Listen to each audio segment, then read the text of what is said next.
Hello and welcome to The Good, the Bad and the Worst, a podcast where we watch movie trilogies and decide which movie we wish would self-destruct in 5 seconds.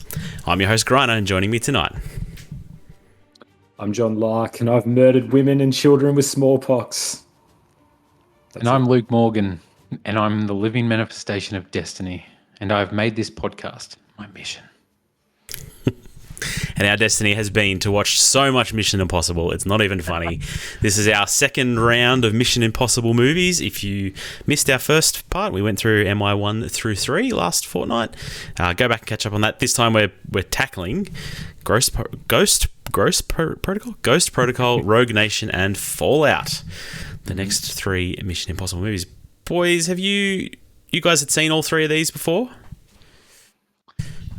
I thought I hadn't, and as I watched them, Yeah, right. I'm like, I have seen these before. Okay. And when I watched Dead Reckoning, I realized why. I'd gone back and rewatched all the old films before that because I thought I'd missed something. And we'll get into that into the next episode. Yes, I know exactly what you thought you missed. Yes, I was like, what movie have I missed? So I went back and rewatched all the movies. And I was like, I just missed shit. So it turns out I had seen these, and things came flooding back to me as I started watching them again. So yeah.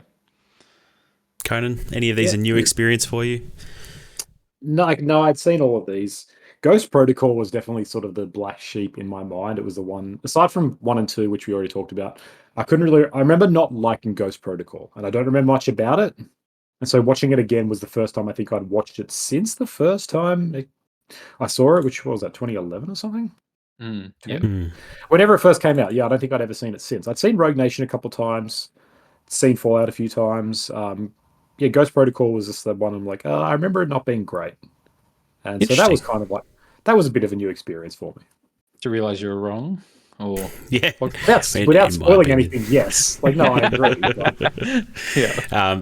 Ghost Protocol was actually where I left the series off. I had not seen Rogue Nation or Fallout. Not for any particular reason, I don't think. I just never got there. Right. But I remember liking Ghost Protocol. We'll get into it. Should we kick it off with some stats? Yes. Stats. Ghost Protocol came out in 2011. Had a budget of $145 million, made $694 million at the worldwide box office. Rogue Nation came out 2015, $150 million budget, $710 million at the box office. And then Mission Impossible Fallout 2018, $178 million budget, made $810 million at the box office. Big money. Big money. There it is. Big money. Critically, they go 73 for Ghost Protocol, 75 for Rogue Nation, and 87 for Fallout, which is quite a Metascore.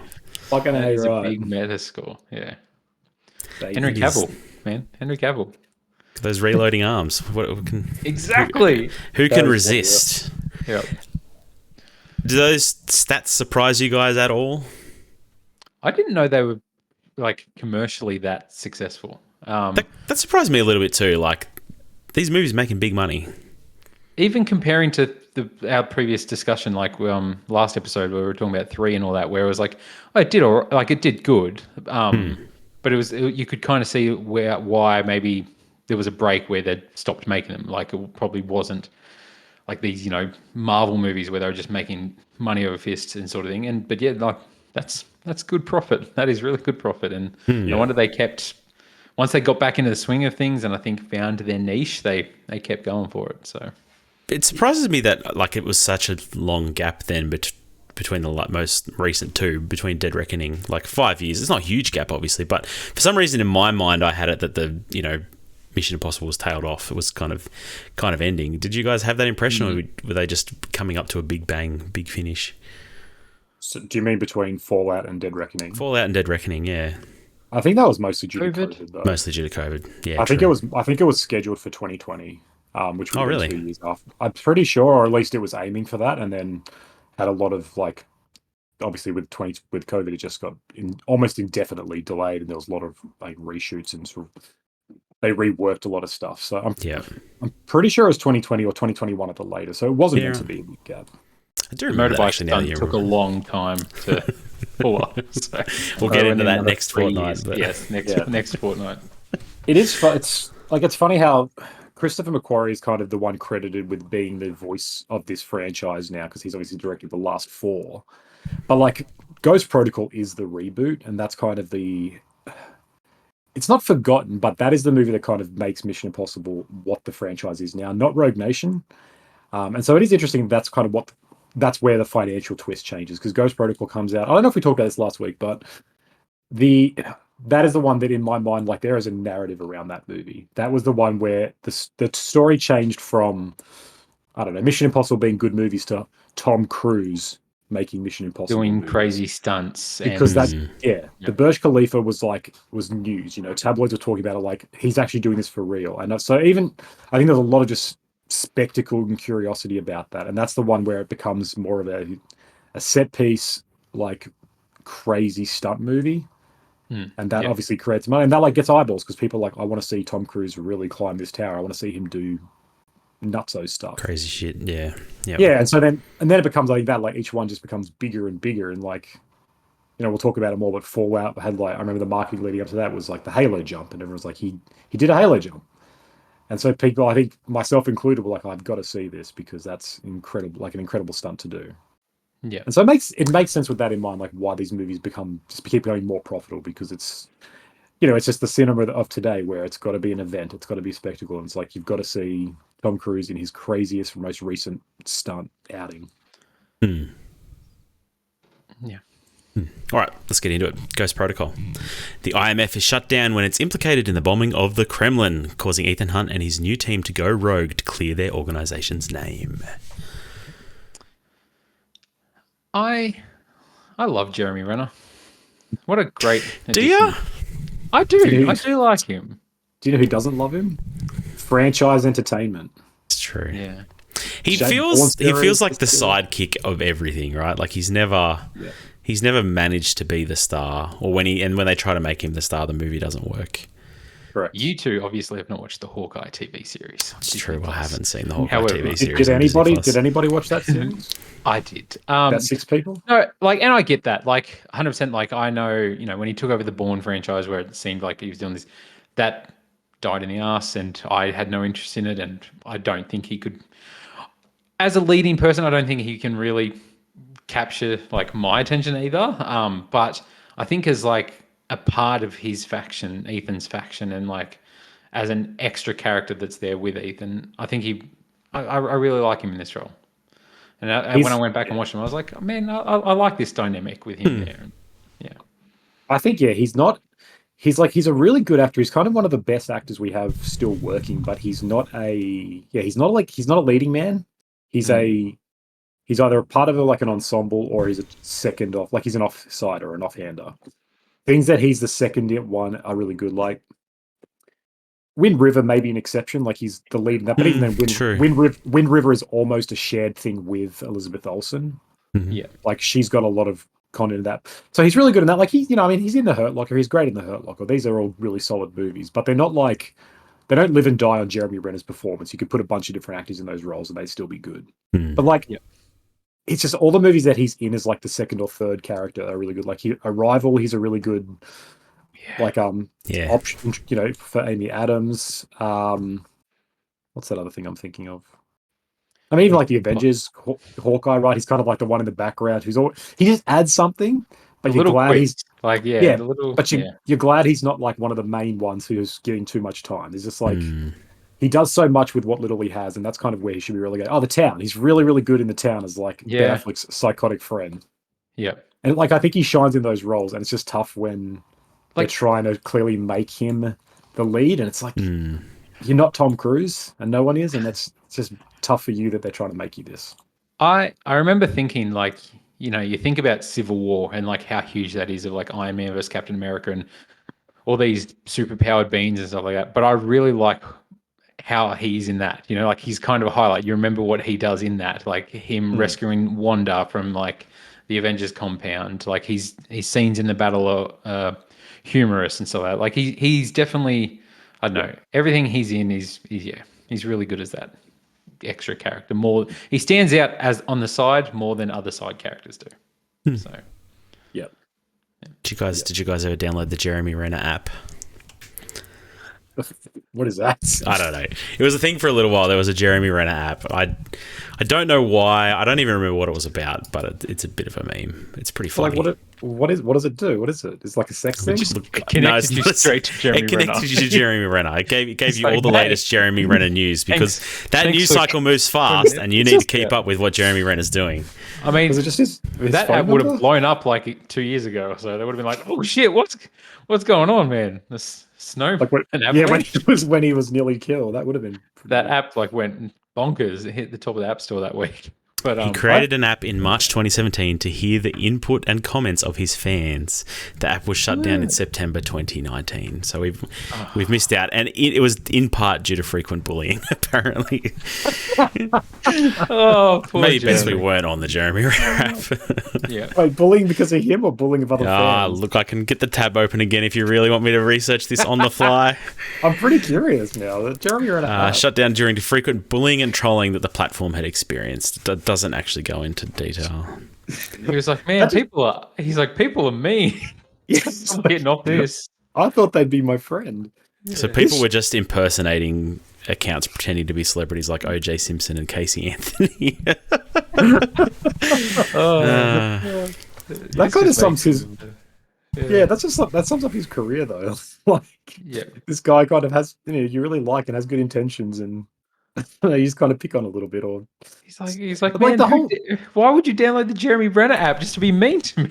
it's right. It's like the Hawkeye thing. It's My like app. he's playing a superhero, and it's like, yeah, but you're a lame superhero who shoots Yeah. arrows. Yeah. It's like, You're a oh, human. but I'm Human one of archer. them.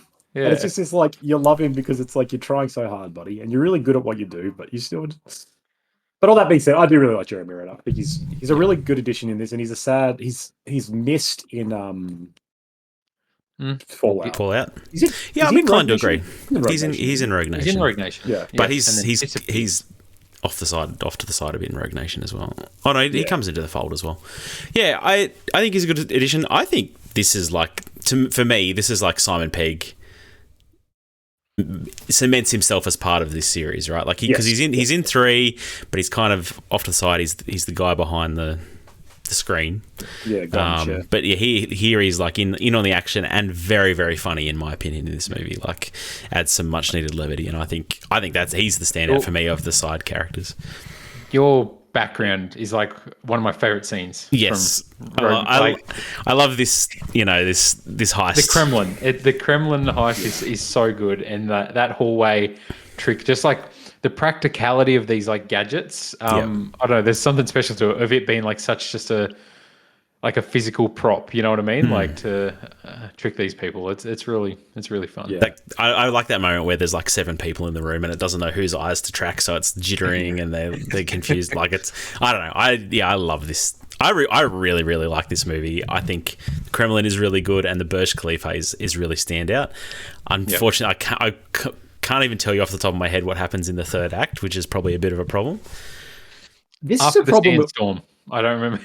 Yeah. After that sandstorm, I'm out. I'm done. this is a problem with all these movies. I've come to Absolutely. realize. Like within a week of watching them, even like any of the ones within a week, I'm like, what the hell happens in that movie? And I'm like, you can name the set pieces, right? You can usually name the intro or something right at the beginning. You can name the main set piece, maybe a second part, and that's it. Like it's not that even that they're forgettable. It's that they're kind of so formulaic. They blend into one another, and they become those in between parts are literally just transitions for you to get somewhere. It's like, all right, we need a break, and so you'll have a quiet scene where they're just talking in a room. Yeah. And so you don't remember that because it's like, well, I don't need to. They're just talking in a room about the next MacGuffin, and then it's like you got enough time. Cool. Now we can move on to set piece number 3, and it's like great. And I'll remember movies that. are 2 hours and 40 minutes or 2 hours and a half. That's kind of a problem to remember 2 or 3 key standout scenes. Like 100% Rogue Nation. I'm like, yeah, like you said, the Burj Khalifa and Kremlin. Like Ghost that's Protocol. main Yep. things.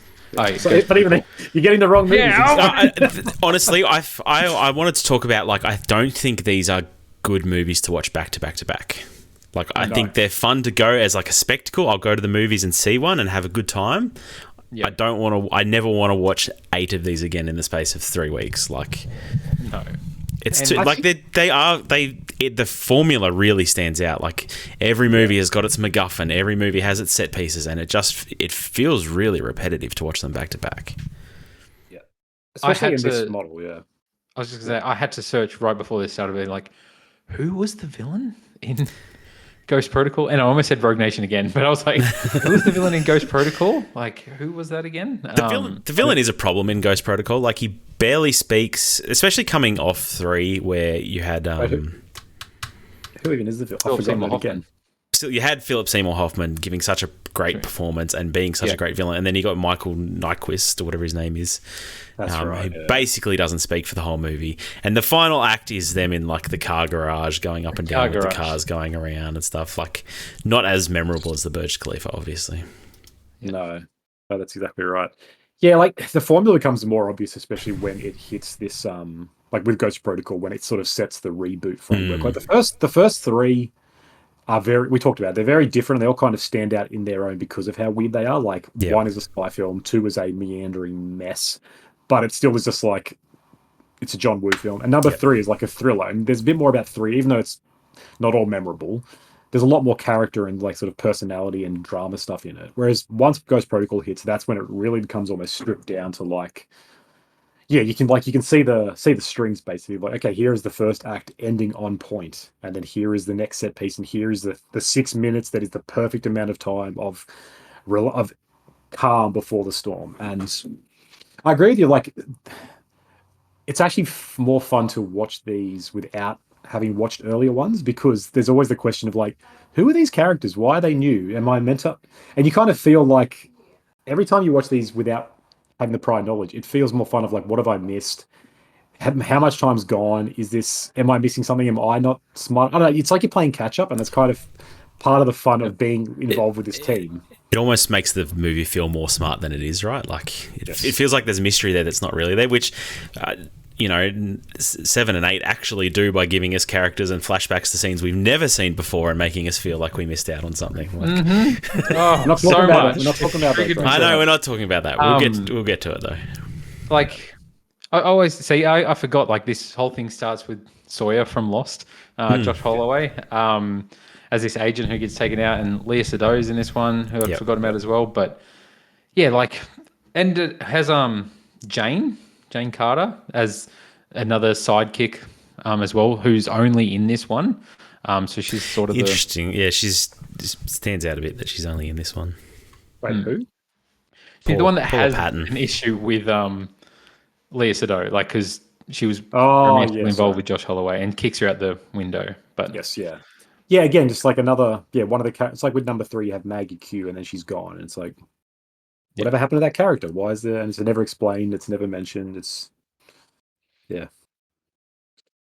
Like, yeah, this. and they're never like, man, remember that person we were hanging out with? They turned out to be a racist. That was great. Like, these people just disappear, you know? Like, they don't address them anymore. Like, even Jeremy Renner, like, we'll get into it later, but like, Jeremy Renner just disappears. They never mention him again. It's not even like in an off camera role or something like that. It's just like they ghost him. Like, Yeah, like, he's just gone. man, no, he got cancelled, and we don't talk about him anymore. But yeah. It does stand out when you've got like Benji and Luther for the 3rd time round, and it's like, oh, this is the old gang again. So, but wait, where's half the gang gone? Well, especially as the series starts to harp on about how Ethan is all about his friends and he'll do anything for the people he loves, but he's got all these people he's loved who's just left behind in previous movies. Like, it's at odds with the character they're trying to present to us. Yeah, there is something a bit weird about it, but. Can we just talk about the Burj Khalifa? Because that's such a good sequence in my opinion. Like Ethan climbing up the side of it with the gloves, and then like failing halfway. Like the physicality of that is really impressive. And then swinging through the window, and them catching him, and then Simon Pegg coming in and being all sweaty because he's been changing numbers on doors and being like, "Oof, we just made it!" Like, I don't know. That was so and then hard. even their whole plan of like having both meetings happen simultaneously and copying each other is really clever and fun to watch. Yeah. Like, I don't know, one of my like that and the Kremlin, 2 of my favorite sequences in all of Mission Impossible, in my opinion. This movie has so many, like, a lot more standout scenes that I remember because I'd only remembered the Burj Khalifa and I was like, yeah, it's cool, but everything else I remember not being great. But like the opening scene with Josh Holloway is fun. The prison escape, or like where Benji's breaking him out of prison, is really good. Yeah. Like Yeah. very very funny, but it's really well done. Really, I think it's a great scene.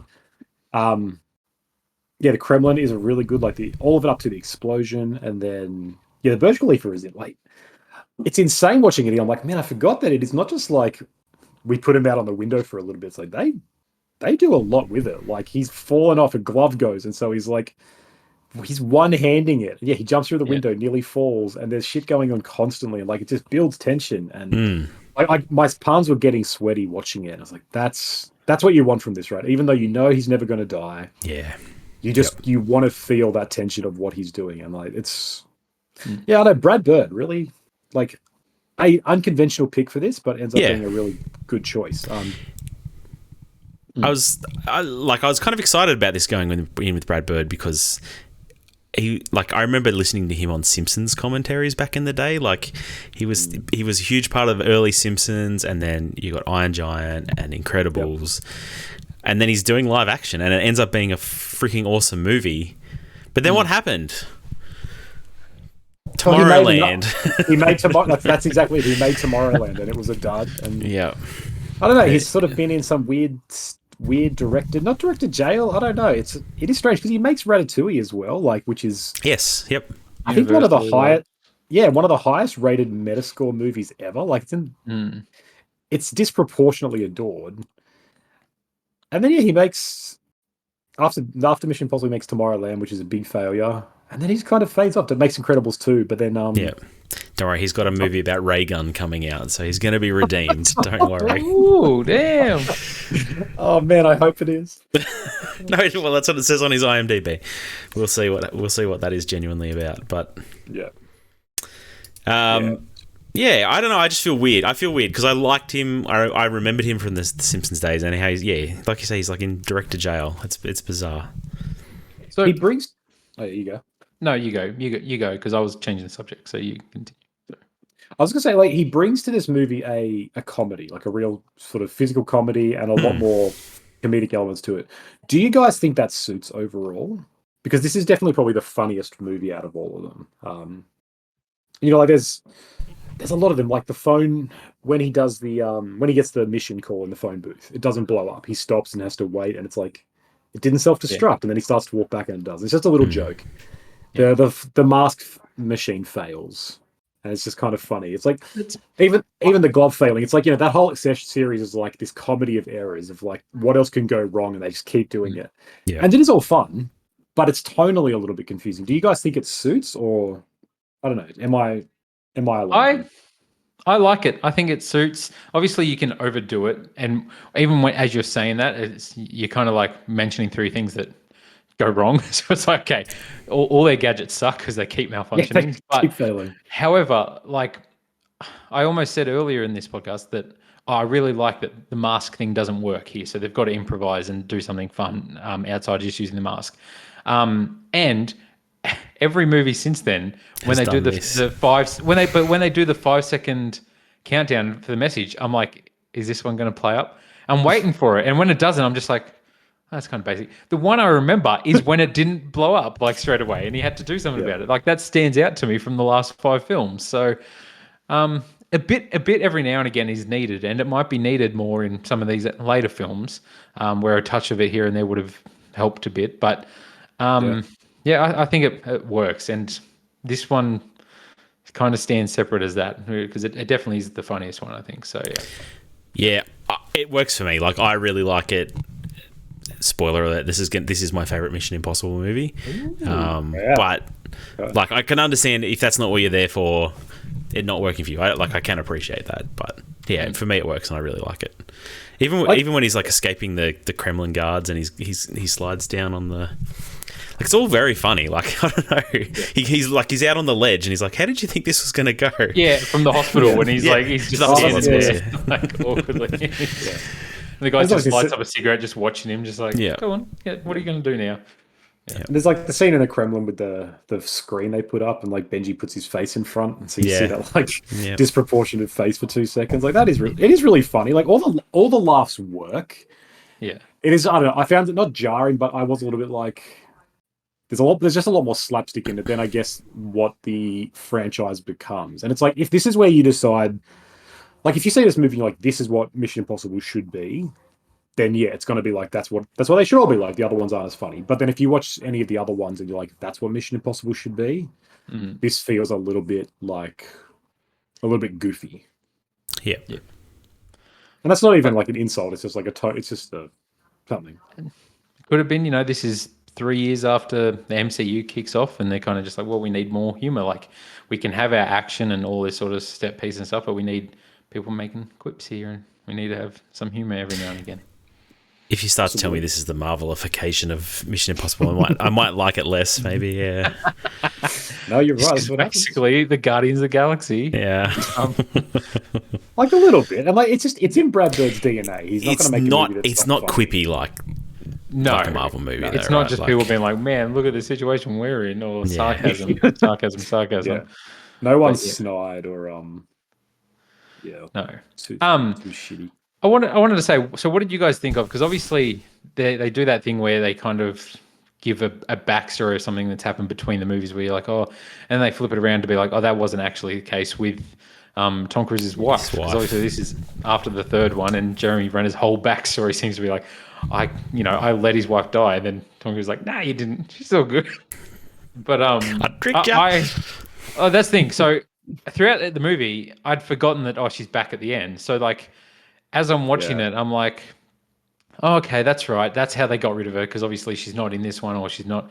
And in my memory, I was like, she's not in the ones moving forward. I was like, so I was like, that's right. And then when they do that scene again at the end, I'm like, okay, that's, I don't know. I like that they did that and they bring it back around, because it does feel like a reboot of the movie, like the series. So to then have that through line from the third one again to come back into it is good, even though they do still kind of abandon it in a way. But I think it works. Yeah, and these movies are full of like twists and turns, and they don't hold to any logic. You can't hold anything sacred in these movies because they just do this, right? They just turn around last minute and like, even in number 3, they kill his wife in the opening scene, and then it's like, psych, it was just a mask over his henchman, and it's like, that's just how they do. Exactly. All right, we're ready to move on. Yes. Mission Impossible Rogue Nation. Ethan and his team take on their most impossible mission yet when they have to eradicate an international rogue organization as highly skilled as they are and committed to destroying the IMF. The most evil thing out of all these is Sean Harris without a beard. He is one weird looking dude. He's a Seeing him like in a suit, just all clean tight, it's like, nah, that's scary. It is interesting. It's good to have what's your opinion of Solomon Lane as a villain? Yeah, it's good to have a proper villain again. Like back, and that's what's sorely missing in the last one. So I agree. It's definitely a weak point of Ghost Protocol for sure. In the Pantheon, it's like there's Philip Seymour Hoffman, Sean Harris, and then fuck if I know. There's like, there aren't even any other villains really. It's like they're just all whatever's circumstance. Yeah, no, I liked him, and I think this one like presents one of the most compelling villain like reasons to be bad guys. I guess like their mission of is interesting and like it's understandable. I guess to some degree. Like the disillusioned IMF. The super squad if they were bad instead of good. Like it's a it's a really easy to understand. Kind of the result of the escalation of that kind of organization is interesting too. Like this is what happens when you escalate. It's interesting. Yeah, funded by the government and have all this power in your hands, sort of thing. Speaking of set pieces stuff, I love the opera scene. The opera scene and Ilsa Faust, the sniping, all the different things taking place at different things, all relating to each other. It's like a highlight of these movies for me. I think this one really stands out and one I'd remembered. I really like it. The opera is the scene. you remember the Burj Khalifa and you remember the opera. And Yep. before I rewatched this, I'm like, Rogue Nation's the one with the opera. Don't remember Yeah. anything else, but I'm like, I remember that scene being great, and it still is great. Like super tense, really well done with all the different things going on.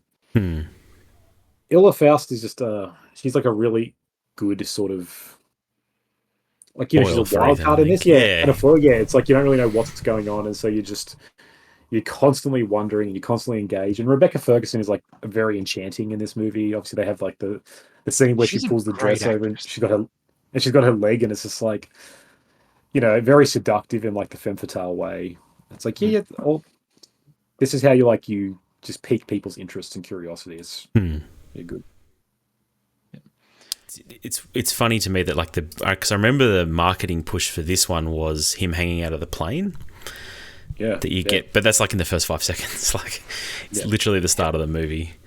They get it out of the way quick. It brings in the intro credits where he like flies out the back of it on the cargo.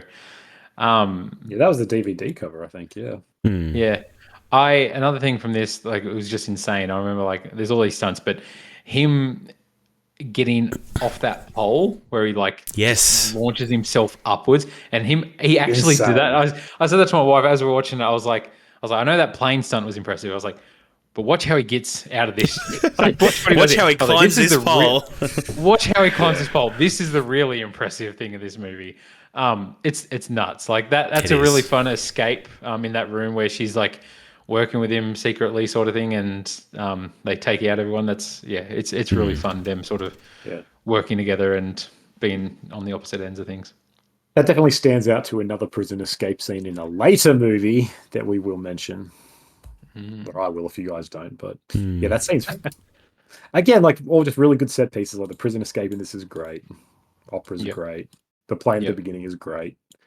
The Prime Minister scene is fun, where they've got to like shoot him with the tranquilizer and get him to tell the truth. And there's like like Alec Baldwin's in there, and they're like, "Trust us, you've got to listen to this," and they're trying to like de-escalate that whilst also stop one and another. And Alec Baldwin's a fun addition. I do like him. Yeah, I do too. As the head of the organization, he's a fun boss in this. So. Yeah, his delivery of that Ethan Hunt is the living embodiment of the living manifestation of destiny. It's like the stupidest shit, but it's just so good. But it's so good. It's just the right amount of like taking itself too seriously, but not seriously enough. Yep. Even that the final scene, like with the Prime Minister and stuff, where it's like there's layer on layer of now this person's unmasking, or this person was actually this person, and it's really fun because it keeps you guessing and everything like that. But I happens to Ethan at the start where he's trapped in the booth with the smoke and everything like that. I really like how they trap him at the end as well. I'd always remembered that scene. I was like, I always remember this guy getting trapped in like a glass cube underground. And then just kicking him over. Like, it's pretty cruel. I feel like it. Yeah. He's like, no, stop him. Yeah, screw him. Yeah. Outsmarted him. Yeah. But what happens at the end of this movie? What's the final act in this one?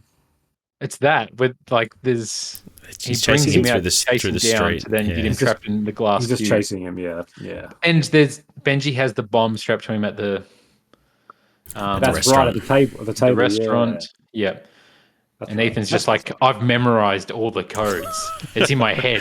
So if you kill me, you'll never get it. Don't you remember he has a perfect memory from all the other movies where he's used that skill? Yeah, exactly. It's talented. He's destiny. What are you guys complaining about? He's the manifestation of destiny. True. Manifestation of destiny. Exactly. It's true. Yeah.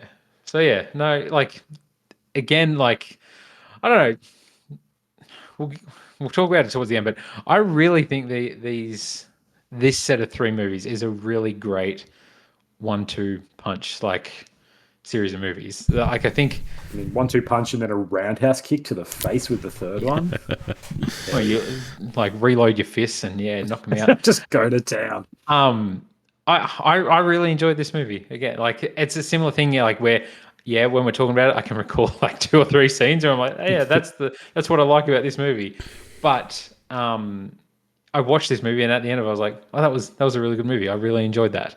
It's a fun ride, and like you said at the start of the podcast, Grinded, that's all I want for these movies. Like, it is Yeah. something where if a new one comes out, go to the cinema, enjoy it, watch something crazy that Tom Cruise is doing, and then be on my merry way again. Yep. That's it. Yeah. Yeah. It's a spectacle. Yeah, you dip in for 2 hours and you're locked in, and then it's like you forget about it. And like in the moment, they're fun. This also has that really good bike chase scene where Tom's on the motorcycle. Yeah. And he like flies off of it too. Yeah, That real good. would hurt. I don't know if he did it in real life. I just assume every stunt was done by him in real life in these movies. Yeah, Yeah, I've started to believe that now. That's not Everything CGI. That's really Tom Cruise. Yeah. I mean, we talked about the opera, but I love any gun you have to like assemble once you've smuggled it inside. Yeah. And these guns made out of the instruments is Musically, a lot of fun. It's really good. Good stuff. I love just how tall that dude is when Tom Cruise like stands up to him, and then he's like just getting bigger and bigger in front of Tom Cruise, and he's like, "Oh shit!" What have Finally, I acknowledges that he's short. Yeah, no, it's good. Like, I like when the hero can get his ass kicked, and like he's not just taking everybody on. He's like, okay, I'm a bit outmatched here. Yeah.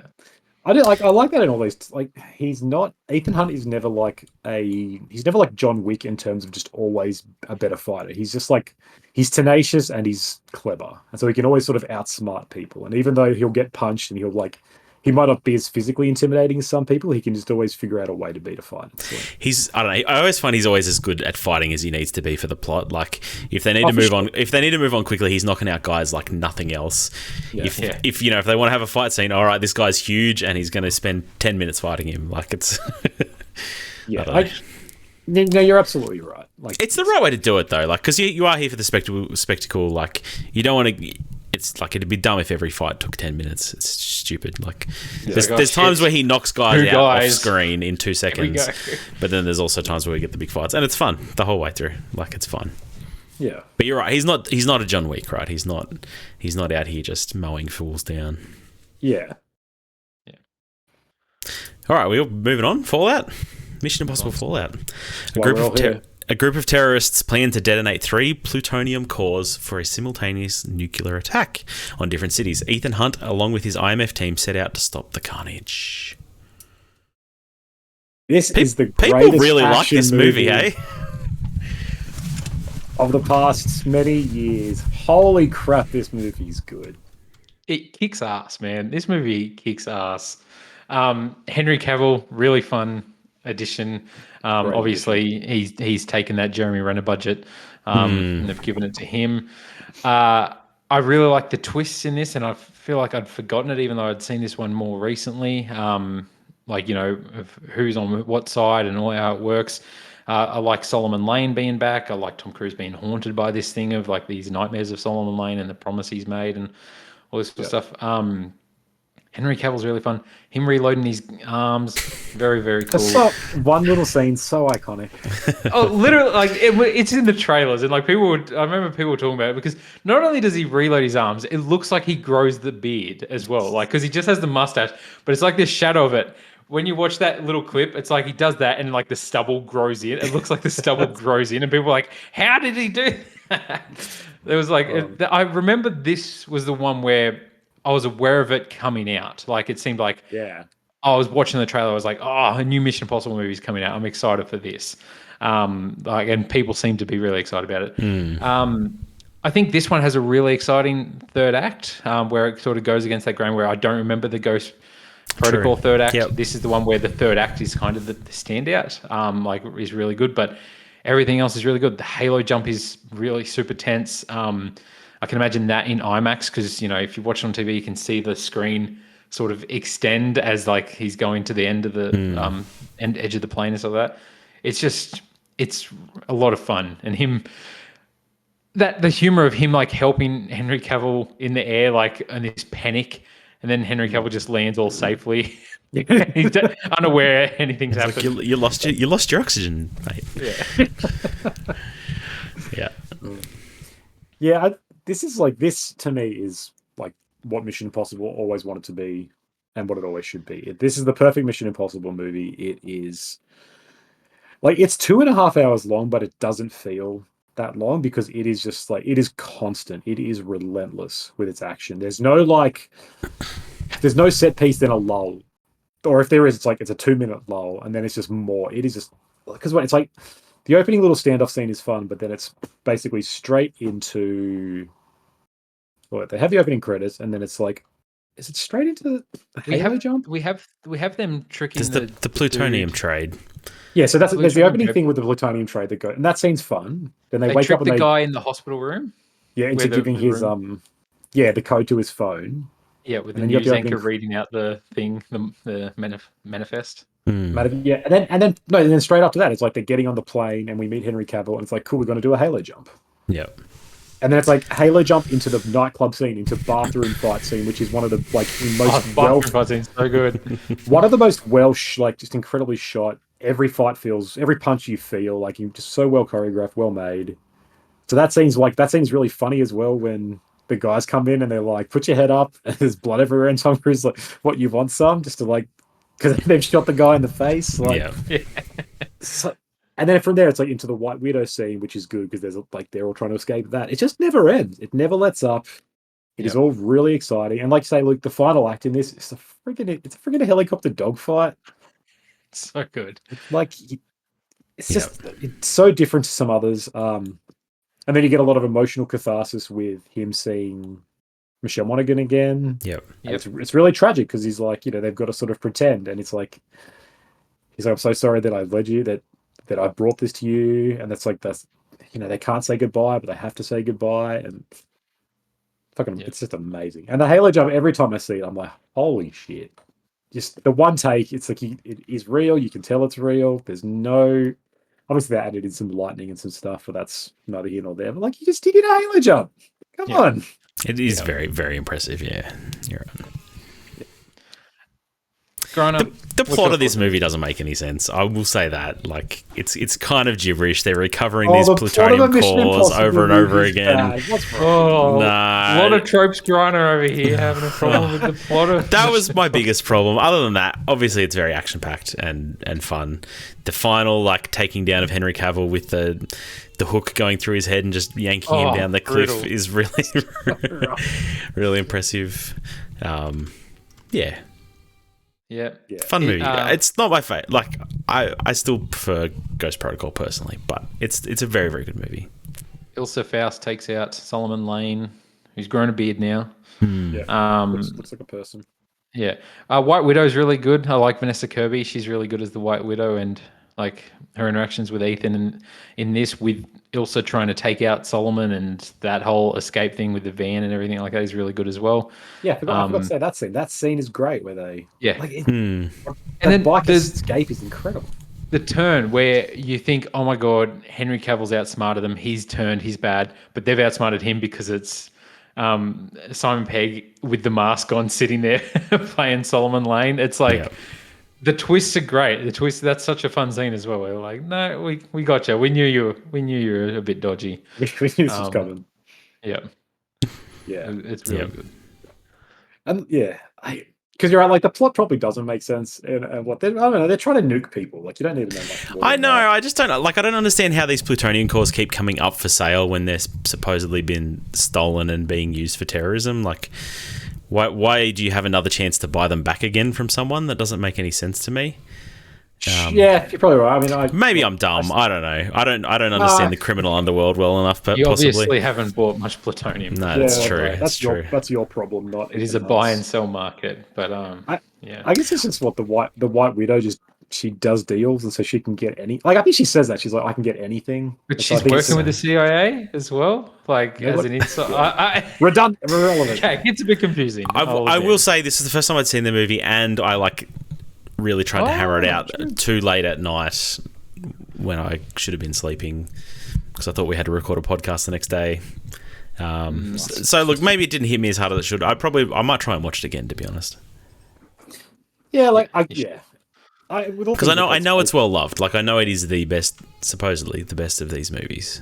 Yeah, I just think this one combines it does the best stunts in terms of it has a practical fight scene that is the best it's ever done. It does an incredible stunt in the Halo jump that's the best it's ever done. It has either the best or the second best chase escape with the motorbike through Paris. And it has probably the best air-to-air combat scene with the helicopters. Like, it does the best version of everything. They're all the most extreme I think they've ever been, except for maybe one in later sequels. It ties up a lot of emotion. It has enough character to make it all feel a lot more dramatic. Like, it earns the drama more than some of the others do, where this does feel like a world-ending event, and it's like this is Ethan's entire past history. It has good comedy in it too. Like, it does have good comedy. It has really good comedy. That's right. It's like really funny when it needs to be. It doesn't. It also has like the goofy lines, like when he says, "I'm John Lark. I've killed women and children with smallpox." It's like, that's the dumbest shit to say. Yeah, but it's so corny. But it's like, I don't know, Tom Cruise has enough of it. Like, it's funny but serious, and I love it. And then I think as well, it's like the ending's really sort of. It has a lot of like those beautiful moments, like when they just disarm the nuke and he's hanging onto the cliff and he's watching the sunrise. And it's like playing that looks like Mushroom Cloud, though. Like, there's like the thing of playing like, did the bomb just go off? Is he about to get incinerated by the nuke? Like, and it's like, it's kind of like this cathartic, solemn moment. It reminded me a lot of Top Gun Maverick, like the same energy of that, of like just these characters you like, no matter, even if they're in stupid situations, just achieving incredible feats, and you can't help but be inspired by that. Like, it took them 6 movies, but they finally did it. And I think like that's what makes the end work, like the third act work so well with this, is you're super engaged in the helicopter dogfight because it's super captivating. You're super engaged with Ilsa Faust's showdown with Solomon Lane and Simon Pegg there hanging and all this. You're invested with Luther and his wife trying to defuse the bomb.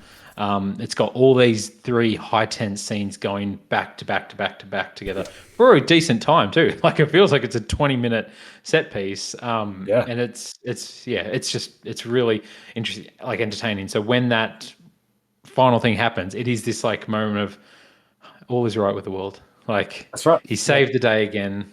I can have a cigarette. Like, this is done. I think something for me, like, I really enjoy the heists in these movies. They're my favorite parts, and there's not really a true heist here. They kind of steal Solomon Lane, I suppose, but there's not a good espionage sequence like we get basically 2 of in Ghost Protocol. That's true. Yeah, this foregoes that sort of quieter stuff of purely like big bombast. Which like I can imagine huge fans of the first Mission Impossible might be like, "Oh, this franchise has lost its way." But that's fair, and that would be fair. Probably it lost its way like 4 times though. At this point, Mission Impossible fans finally bailing at Fallout like after 20 years. Like, this is outrageous. Too much. Where is Limp Bizkit? Where's John Woo? Yeah. It's Fred Durst or nothing. Yeah. But yeah, I love this movie. I've seen this one, I think, like 4 times, and it just blows me away every time. Because he actually did the Halo jump. I didn't reiterate this. I mean, later on, he also jumps a motorcycle off a cliff, which we all saw 1,000 times. We'll get into it. All right. Well, it's time to rate them then. I think I know your guys' order, but hit me with it. Ooh. I actually struggle with these 3. For this one, I would go Fallout's the best Mission Impossible movie. And then out of this trilogy, I'd put Ghost Protocol next, and then Rogue Nation just below it. Ghost Protocol is the one that I've thought a lot more about, and just like the prison scene. Like, I've got much more admiration for the Burj Khalifa and the prison break. And I'm like, that movie really works so much better than I thought it was. Fallout, Rogue Nation, really, Ghost Protocol, really. Yeah, the opera scene. Solomon Lane's a much better villain. Like, I remember more from Rogue Nation than what I do. Fair enough. Ghost Protocol, but yeah, I loved all 3 of these. Like, I think this is such a strong 3 movie like lineup, one after the other. Like, but they, as much as we say they're all similar and blur together, they kind of, I don't know, they are separate. They all have their own things I really like about them, and some things I like more, and things that kind of separate them, like with the supporting cast and stuff like that. But yeah, I think Fallout, Rogue Nation, Ghost Protocol. I think them blurring together is only a problem because we decided to watch all 8 of them. 8 in the space of 3 weeks, right? Like, if you're dipping in and you're just getting that 2.5 hour punch to the face, basically, like, it's a great spectacle, it's a great experience. My order, I think is Ghost Protocol, then Fallout, then Rogue Nation. Right on. Rogue Nation kind of garbage. No, it's fine. Damn. Did you not see him jump up that pole? Like I did. No, when you were describing, like, oh fuck, there is a lot of good scenes in this movie. They all like, I agree with your statement of like, this is a really good trio of movies. 100%. Might be. If you took that as a trilogy on its own, it might be the most solid trilogy we've ever done. Outside of Lord of the Rings. Lord of the Rings eat you up. Yeah, maybe. That's him climbing off that pole is like the one little scene that I think of so much. Like, holy shit, how does a human being do that? I know. At his age too. And he's got Still got 10, 20 years on us. Like, yeah. Ugh. It's embarrassing. It's Yeah, shameful. Yeah. All right. Well, that brings us to the end of our second podcast about Mission Impossible. So we've done 1 through 6. Our final podcast, we're going to do 7 and 8. The final, the Dead Reckoning and the Final Reckoning. We'll talk about whether we think this truly is the finale of Mission Impossible. So join us for that next fortnight. We might be getting Tom Cruise on the podcast too. Is that correct? Maybe. Trying to. He's in the country. We'll see. He's currently in the air doing the Halo jump to land at one of our locations, and he'll actually do the Halo Happy jump. birthday! Yeah. All right. Thanks for joining us for the good, the bad, and the worst. Please give us a rating on iTunes and Spotify. It helps us out greatly. This podcast was brought to you by some books written by Conan, The God Grotesque and The Taste of Iron. Check them out on Amazon. We're talking about solid trilogies. That's going to be one. So keep an eye out for the finale when it comes out. And thanks for joining us. Peace.